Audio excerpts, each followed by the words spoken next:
আসসালামু আলাইকুম। এখন আমি যে ফোনটি কাজ করব এটি হচ্ছে OnePlus Nord 100। এটা হচ্ছে সিঙ্গেল সিমের যে ফোনটা, ওই ফোনটা। তো এই ফোনটিতে দেখুন আমি চার্জে লাগিয়ে দিলাম। চার্জে লাগিয়ে দেওয়ার পরে এই ফোনটি জাস্ট চার্জিং লো ঘটিয়ে আসছে। কিন্তু আমি স্ক্রিনে আপনাদেরকে এম্পিয়ার কেমন এম্পিয়ার নেয় এটি দেখানোর চেষ্টা করতেছি। তো দেখেন এটি কিন্তু চার্জিং লোগোটা আসা পর্যন্তই, এর বাহিরে আর অন্য কোনো কিছু হচ্ছে না। তো ব্যাটারিটা ডিসকানেক্ট থাকলেও কিন্তু এই ধরনের প্রবলেম হতে পারে। যদি এই মোবাইলে কোনো ধরনের শর্ট সার্কিট থাকে ভিভ্যাট লাইনে, সেক্ষেত্রেও কিন্তু এই ধরনের প্রবলেম হয় অনেক সময়।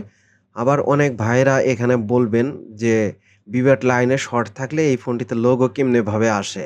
তো অনেক ফোনের মধ্যে আসে, বিগত দিনে আমি এরকমটা পেয়েছি যে ভিভ্যাট লাইন ফুল শর্ট থাকার পরেও এই ফোনটি এরকমভাবে লোগো আসে, চার্জিং লোগো। কিন্তু ফোনটি ব্যাটারি দিয়ে কোনোভাবে অন হয় না।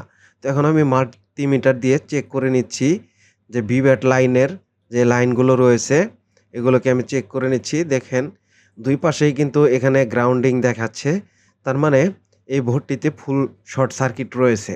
এখন আমরা বর্ণীয় স্কিমেটিক ডায়াগ্রামের মাধ্যমে দেখে নিব যে এই ফোনটির যে ভিভ্যাট লাইনটি রয়েছে, এই ভিভ্যাট লাইনটি কোথায় গিয়েছে এবং কোন আইসির সাথে সংযুক্ত এবং কি কোন ক্যাপাসিটরের সাথে সংযুক্ত আছে, এটিকে আমি আপনাদেরকে দেখানোর জন্য চেষ্টা করতেছি।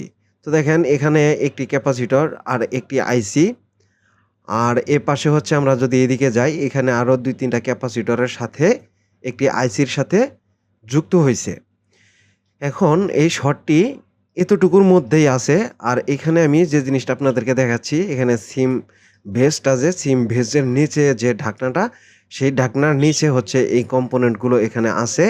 এখান থেকে ঢাকনাগুলো আমরা সেফলিভাবে রিমুভ করে নিব। সেফলিভাবে রিমুভ করে নিয়ে তারপরে এই ঢাকনাটাকে আমরা উঠাবো।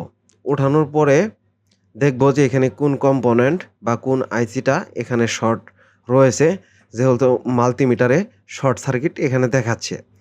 তো এই বিষয়টি হচ্ছে আমি ক্লিয়ার করার জন্য আপনাদেরকে দেখাবো, এবং কি যাতে পরবর্তী সময় এরকম কোনো ধরনের প্রবলেমে আপনারা যখন পড়বেন, তখন আপনারা এই ভিডিওগুলো দেখে যেন সমাধান করতে পারেন। তো দেখেন এখানে আমি যে আইসির উপরে স্টিলের ঢাকনাটি থাকে, এটিকে ওঠানোর জন্য পিসিবি স্ট্যান্ডের মধ্যে মাদারবোর্ডটাকে আটকিয়ে নিচ্ছি, যাতে করে এই ঢাকনাটি ওঠানোর সময় কোনোভাবে প্রবলেম না হয় এবং কি লাড়াচাড়া না করে। তো দেখেন এখানে আমি আপনাদেরকে এখন হট এয়ার গানের যে টেম্পারেচার, আমি এখানে একটু টেম্পারেচারটা বেশি দিয়ে নিয়েছি, যাতে করে হচ্ছে এই ঢাকনাটি খুব সেফভাবেই ওঠে। ঢাকনাগুলো খুব সেফভাবে ওঠাতে হবে, তা না হলে এই বোর্ডের লেয়ারগুলো নষ্ট হয়ে যেতে পারে। তো দেখেন আমি আস্তে করে এখান দিয়ে একটু করে প্রেসার দিচ্ছি এবং কি যথাযথভাবেই হিট দিচ্ছি, যাতে করে এই ঢাকনাটি শুধুমাত্র ওঠে, বোর্ডের কোনো ক্ষতি না হয় বা কোনো লেয়ার ছিঁড়ে না যায়, কোনো কম্পোনেন্ট মিসিং না হয়। এসব বিষয় আমরা সবসময় যথাযথভাবে খেয়াল করে কাজগুলো আমাদেরকে করতে হবে। তো যেহেতু বোর্ডটি গরম রয়েছে, আমি একটু সময় ঠান্ডা করে নিব। ঠান্ডা করে নিয়ে মাল্টিমিটার আপনাদেরকে স্ক্রিনের মধ্যে রেখে আমি আপনাদেরকে দেখানোর চেষ্টা করব যে এখানে কোন কম্পোনেন্টগুলো এখানে শর্ট রয়েছে, এবং কি যেহেতু আমরা মাল্টিমিটারের মাধ্যমে দেখেছিলাম, তো এখন আবারও দেখে নিচ্ছি। তো দেখেন এখানে বেশ কিছু ক্যাপাসিটরের মধ্যে কিন্তু জিআর দেখাচ্ছে, এগুলো কিন্তু শর্ট না। আসলে শর্ট সার্কিটটা এই এরিয়াটার মধ্যেই আছে, আমাদেরকে খুঁজে একটু সময় নিয়ে খুঁজে বের করতে হবে। তো এখান থেকে আমি এই শর্টগুলো খুঁজে বের করার চেষ্টা করতেছি যে এই শর্টটি কোথায় আছে এবং কি এটি কিভাবে নিরূপণ করা যায়। তো শর্টটি মনে হয় যে আমি এখানে পেয়ে গেলাম। এই যে এখানে আমি একটি ক্যাপাসিটর শর্ট দেখতে পারতেছি। অবশ্যই এই ক্যাপাসিটরের সাথে যে লাইনগুলো যুক্ত, প্রত্যেকটা লাইন কিন্তু এখানে শর্ট সার্কিট দেখাবে। তো দেখেন এখানে আমি আরও আশেপাশে যে ক্যাপাসিটরগুলো রয়েছে প্রত্যেকটাই আমি চেক করার চেষ্টা করতেছি। তো এখান থেকে আমি এই ক্যাপাসিটরটাও শর্ট পেয়ে গেলাম। তার মানে একই লাইনের সাথে এই ক্যাপাসিটরগুলো যুক্ত। এই ছোট ক্যাপাসিটরটিও কিন্তু শর্ট দেখাচ্ছে এখানে। তো এখানে একবার থেকে আপনারা বেশ কয়েকবার ট্রাই করে দেখবেন যে ভুলবশত কোনো আমাদের কোনো ভুলের কারণে যেন কোনো ভাইয়ের ফোন নষ্ট না হয়। তো এখানে আমি একটু রজনের ধোঁয়া দিয়ে নিচ্ছি, যাতে করে হচ্ছে যে কম্পোনেন্টটি শর্ট এটি হিটিং হলে আমরা সহজেই বুঝতে পারি। এই বিষয়টি আমরা যথাযথভাবে খেয়াল রাখবো। আর এখানে আমরা যে শর্ট কিলারটা ইউজ করব, শর্ট কিলারটা ইউজ করার সময় খুব যথাযথ ভোল্টেজ কিন্তু এখানে রাখতে হবে। অতিরিক্ত ভোল্টেজ হলে কিন্তু ক্ষতিগ্রস্ত হতে পারে। তো যে ক্যাপাসিটরটিতে আমি টাচ করছি, আমার মনে হচ্ছে এই ক্যাপাসিটরটি কোনোভাবে শর্ট সার্কিট রয়েছে। তো এখানে পুনরায় আমি আবারও চেক দিয়ে নিচ্ছি যে আসলে এটি শর্ট সার্কিট কিনা।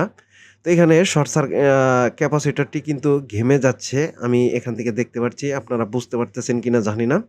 কারণ ক্যামেরার মধ্যে আসলে এত স্পষ্ট করে দেখানো সম্ভব হয়ে ওঠে না। তো এখানে আমি আবারও পুনরায় একটু রজনের ধোঁয়া দিব, যাতে করে এখান থেকে এই কম্পোনেন্টটি আ প্রবলেম কিনা সেটিকে দেখে নিব। এখানে একটু রজনটা বেশি পড়ে গেছে। তো দেখেন ওই একটি রেজিস্টর রয়েছে, সেন্স রেজিস্টর। ওই সেন্স রেজিস্টরের ওখানে কিন্তু ঘেমে যাচ্ছে আমি দেখতে পারতেছি। তো এই ক্যাপাসিটরটি সর্বপ্রথম এখানে আমি টাচ করেছিলাম। এখানেই আমার শর্টটি মনে হচ্ছিল। তো ক্যাপাসিটরটি রিমুভ করে দিলাম। রিমুভ করে দেওয়ার পরে এখান থেকে আমি দেখব যে এখনো মাদারবোর্ডে শর্ট সার্কিট রয়েছে কিনা। তো দেখেন এখন কিন্তু এই মাদারবোর্ডে যে শর্ট সার্কিটটা ছিল সেটি কিন্তু নিরূপণ হয়ে গেছে। এখন এই ক্যাপাসিটরটাকে আপনাদেরকে আমি মেপে দেখাচ্ছি। দেখুন এই ক্যাপাসিটরটি কিন্তু ফুল শর্ট ছিল। এখন এই মাদারবোর্ডটাকে ক্লিন করে নিব। ক্লিন করে নিয়ে ডিসপ্লে ফ্রেমের সাথে আমি এখানে সুন্দর করে বসিয়ে দিব, যাতে করে এই ফোনটি ভালোভাবে চলে এবং কি ময়লার হাত থেকে বেঁচে যায়। সেই কারণে হচ্ছে আমাদেরকে ক্লিন করে দেওয়া। এখন আমি এন্টেনা কেবলগুলো, নেটওয়ার্কের এন্টেনা কেবলগুলোকে লাগিয়ে নিব এবং কি প্রত্যেকটা রেবন লাগিয়ে নিব। আর এখানে নেটওয়ার্কের এন্টেনা কেবলটা যদি আমরা সুন্দর করে না লাগিয়ে নেই, অনেক সময় ফোনটাতে যখন পাওয়ার দিব তখন এটি কিন্তু গ্রাউন্ডিং হয়ে যেতে পারে। আমি বিগত দিনের ভিডিওতেও আপনাদেরকে বলেছি। তো এগুলো কোনোভাবে যেন গ্রাউন্ডিং হয়ে যেতে না পারে, এই বিষয়ে আমাদেরকে খেয়াল করেই এই ফোনগুলোতে পাওয়ার দিতে হবে। তো এখন আমি এই ফোনটিকে আবারও চার্জে লাগিয়ে দিচ্ছি। যেহেতু প্রথমেও কিন্তু এই ফোনটিতে অ্যাম্পিয়ার নিচ্ছিল, কিন্তু ফোনটিতে কোনো লোগো বা কোনো কিছু ছিল না, শুধুমাত্র চার্জিং লোগো ছিল। তো দেখুন OnePlus এর যে একটি লোগো সেটি কিন্তু চলে আসলো। এখন এই ফোনটি কমপ্লিটলি অন হয়ে যাবে ইনশাল্লাহ। কারণ বিগত দিনে এসব প্রবলেম আমি অনেক পেয়েছি, কিন্তু আপনাদের সামনে এসব ভিডিও অনেক সময়ই নিয়ে আসা হয় না।